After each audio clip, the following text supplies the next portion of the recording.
Welcome to सिद्धि यात्रा story part 159। जय माँ काली, जय माँ तारा, आप सबका भला हो। आज के एपिसोड में आज यहाँ पर मैं आपकी फाइनेंशियल परेशानियों पर थोड़ा डिस्कशन करूँगा कि सपोज़ करिए जैसे एक कमेंट आया कि जॉब के लिए कि जॉब नहीं मिल रही है या जॉब छूट गई है या कहीं हम टिक ही नहीं पाते हैं। तो इसके लिए आप हल ढूंढते हैं, आप सोचते हैं हो क्या रहा है। ये अच्छा भला चलता हुआ काम अचानक से रुक गया और बढ़िया काम चल रहा था। जो लोग करोड़ों पे थे वो आज रोड पे आ गए। तो ऐसा होता क्यों है? देखिए, ये सब ग्रहों का प्रताप है जो आपके सिर पर पड़ रहा है। अगर आप जॉब में टिक नहीं पा रहे हैं, बिल्कुल भी आपको जॉब नहीं मिल रही है अच्छी, ठीक, और आप हर जगह ये देख रहे हैं कि आप जो भी कर रहे हैं वो व्यर्थ हो जा रहा है। वही चीज़ जो आप पहले करते थे, जो अप्रिशिएट होती थी, आज आप कर रहे हैं तो वो चल नहीं रही है। ऐसा हो क्यों रहा है? और आप मारे मारे फिर रहे हैं, बस कहीं भी जाते हैं बस असफल हो जा रहे हैं। बात बनते बनते रुक जाती है। फिर कभी हम उधर जाते हैं, फिर कभी इधर जाते हैं। मंदिरों में जाना चालू कर दिया, मस्जिदों में जाना चालू कर दिया, दरगाहों पे जाना चालू कर दिया, गिरजाघरों में जाना चालू कर दिया। हर पत्थर, हर मूर्ति, हर हवा, हर शक्ति के सामने सर झुकाना चालू कर दिया। पर हमारी परेशानी है कि दूर हो ही नहीं रही है। तो ऐसा इसलिए होता है क्योंकि हमारी कुंडली में केतु ग्रह खराब हो रहे होते हैं। केतु को सही करने का उपाय क्या है? केतु का सबसे अच्छा उपाय है गुरु को सही कर लेना, भक्ति को सही कर लेना। आप भक्त बन जाइए किसी भी एक शक्ति का। कोई भी एक शक्ति आप पकड़ लीजिए और उसका नाम जाप करिए या उसके बीज मंत्र का जाप करिए और अपना आचरण सही कर लीजिए। ध्यान दीजिए अपने आचरण पे। सुबह आधा घंटा, 1 घंटा मेडिटेशन करिए। पद्मासन में बैठकर, योनि मुद्रा में बैठकर आप माता काली का स्मरण करें। केवल उनके बीज मंत्रों का जाप करने से ही बात बन जाएगी। ओम क्रीम कालिकाय नमः, ओम क्रीम कालिकाय नमः, ओम क्रीम कालिकाय नमः। अगर आप माता काली के उपासक हैं, वैसे तो धन का भाव है तो धन के लिए माता काली भी हैं प्लस माता लक्ष्मी भी हैं। धन एक ऐसी वस्तु है, स्वर्ण एक ऐसी वस्तु है जो गुरु द्वारा दी जाती, और सारे देवी देवता गुरु से ही तो जुड़े हैं। तो धन के मामले में जब आप माता लक्ष्मी के ऊपर आते हैं तो उनका श्री मंत्र का जाप कर सकते हैं। रोज़ सुबह उठकर जैसे आप माता काली का ध्यान करने के लिए मैं कह रहा हूँ, वैसे ही आप माता लक्ष्मी का ध्यान करें और उनका बीज मंत्र ओम श्रीम, ओम श्रीम। जैसे मैं तो माता कमला की आराधना करता हूँ। ओम श्रीम कमलाय हुम फट स्वाहा, ओम श्रीम कमलाय हुम फट स्वाहा। जैसे माता लक्ष्मी हैं वैसे माता कमला तांत्रिकों की महालक्ष्मी है।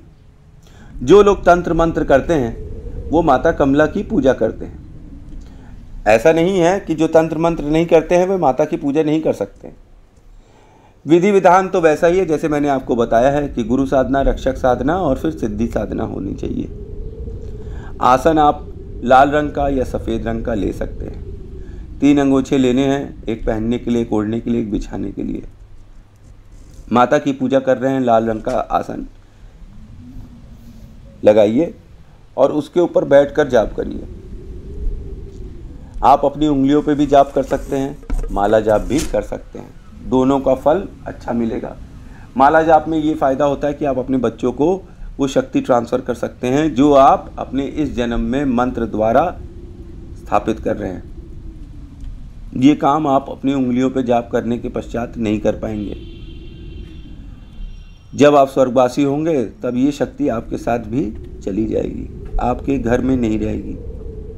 आपके घर में ये शक्ति रहे तो ये माला जाप करने से माला के अंदर स्थापित हो जाती है। जैसे किसी मूर्ति की हम स्थापना करते हैं, वैसे ही लक्ष्मी जी, काली जी या किसी भी देवी देवता को हम अपनी माला में स्थापित कर सकते हैं मंत्र जाप करके। तो पैसों का मामला है, फाइनेंशियल इंस्टेबिलिटी आ रही है लगातार घर में, तो केतु का उपाय एक तो भक्ति होती है, दूसरा जब भी आप घर से निकलें तो अपनी नोज़ पर इत्र लगा लें। नोज़ पर इत्र लगाकर घर से निकलने से केतु कुछ हद तक शांत हो जाते हैं। अच्छा, अब फाइनेंसिस की बारी है, तो आपको ये देखना है कि कहीं आप नॉनवेज तो नहीं खा रहे हैं, क्योंकि केतु को धर्म बहुत पसंद है। अगर धार्मिक आप हो जाएं तो केतु शांत हो जाते हैं, गुरु के सामने केतु शांत हो जाते हैं। और आप ये समझिए गुरु हैं, पंडित जी हैं, तो क्या वो नॉनवेज पसंद करेंगे? नहीं करेंगे। नॉनवेज छोड़ना पड़ेगा आपको, शराब छोड़नी पड़ेगी, कोई भी मादक चीज़ों का जो आप सेवन कर रहे हैं उसको भी आपको छोड़ना पड़ेगा, चाहे कुछ ही समय के लिए छोड़ना पड़े, जब तक कि आपको केतु के अच्छे रिजल्ट ना मिल जाएं। एक समाधान और है जिसमें राहु, केतु और शनि तीनों का ही निवारण होता है। आप 11 शनिवार 11 बंडल बीड़ी के, जो बीड़ी सिगरेट हम लोग पीते हैं ना, वो जाकर लेबर चौराहे पे जाइए और मजदूरों को बांट दीजिए। ऐसा 11 शनिवार तक आपको करना है। तो इससे भी आपके राहु, केतु और शनि संभल जाते हैं। आपको जॉब की जो भी प्रॉब्लम होती है वो सही हो जाती है। जब आपकी जॉब सही हो जाएगी तो आपको पैसा मिलने लगेगा। जब आपका बिजनेस सही हो जाएगा तो आपको पैसा ऑब्वियस है मिलने लगेगा। जब आप भटकेंगे नहीं, क्योंकि केतु प्लैनेट जो है उसका केवल पैर है, सिर नहीं। तो केतु दौड़ने लगता है इधर से उधर और दौड़ाता है इधर से उधर। पैसों के चक्कर में आप व्यर्थ की यात्राएं करने लगते हैं। जहाँ जा रहे हैं दूर की, वहाँ जाके कुछ मिलेगा, वहाँ भी आपको कुछ नहीं मिलता है, बेकार हो जाता है वो पैसा जिसके पीछे पीछे आप भाग रहे हैं, और वो आपको नहीं मिल रहा है। जब केतु आपके सही हो जाते हैं तो आप जहाँ हैं वहीं पर रहकर आपको पैसा मिलना स्टार्ट हो जाता है। आपको अपने जन्म कुंडली में केतु की पोजीशन देखना बहुत ज़रूरी है कि केतु कहाँ पर हैं और क्यों आपको धन से वंचित कर रहे हैं, क्यों भटका रहे हैं आपको। तो केतु के ये उपाय थे जो मैंने बताए धन के लिए। दूसरा, जो धन मतलब नवा भाव, ये धन का भाव गुरु का भाव है। आयरॉनिकल है, ये देख लीजिए, आयरॉनिकल है कि धन का भाव गुरु है और गुरु को पैसा नहीं चाहिए, लेकिन धन का भाव तो 9th भाव है ही है, और उनका एक दूसरा भाव 12th हाउस है, मतलब खर्च का घर।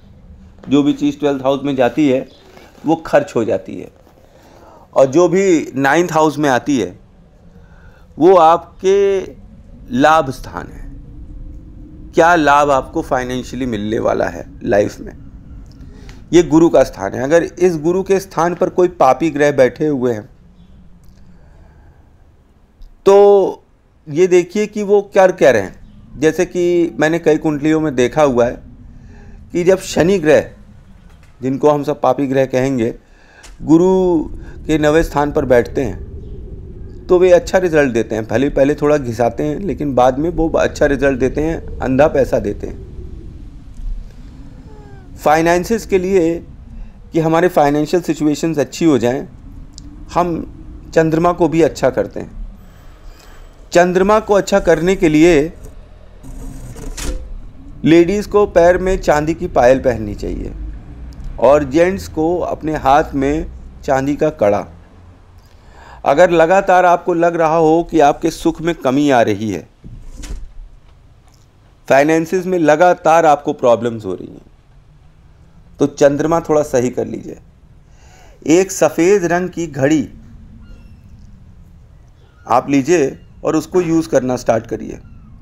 वाइट कलर इज़ फॉर चंद्रमा, और जब आपका समय चंद्रमा के हिसाब से चलेगा और शुद्ध और सफ़ेद होगा तो बरकत तो आनी ही है। अच्छा, फाइनेंसिस के लिए आप अपनी माता से थोड़ा चावल दान में ले सकते हैं और वो चावल अपने पास सुरक्षित रखिए।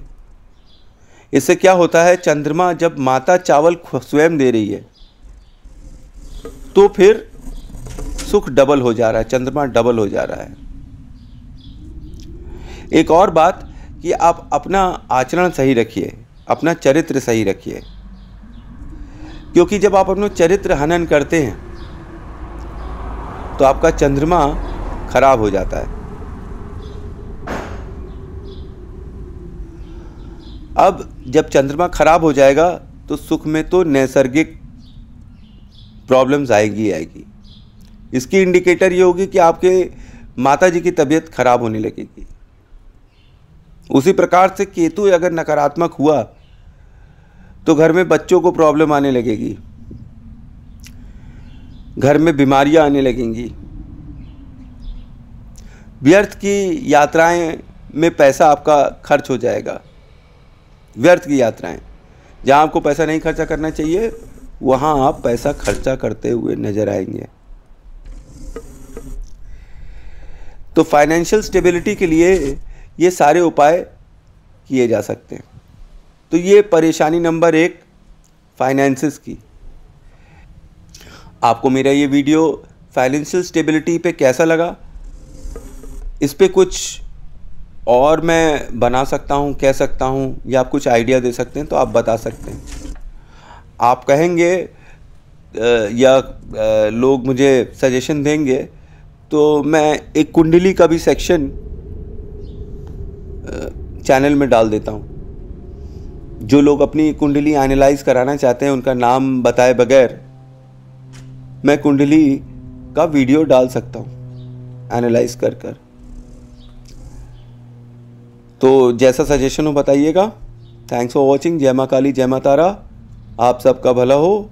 I hope you like the video.